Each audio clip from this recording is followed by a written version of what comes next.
নিস্তব্ধ শহরে তোমার আমার দেখা আর হবে না, কখন আর হবে না তোমার সাথে আমার মিলন। হবে না আর তোমার কণ্ঠের সাথে আমার চুপ করে শুনে থাকা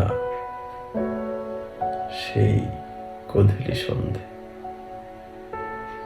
কোনো এক নতুন শহর বা কোনো এক নতুন দেশ, যে দেশের ঘ্রাণ আমি কখনো পাইনি, যে দেশে ঘ্রাণ আমি কখনোই পাইনি, সে দেশের আবহাওয়ায় বেড়ে উঠবে আমার নতুন জীবন কাহিনী। লেখা হবে নতুন করে আবার কোনো গল্প।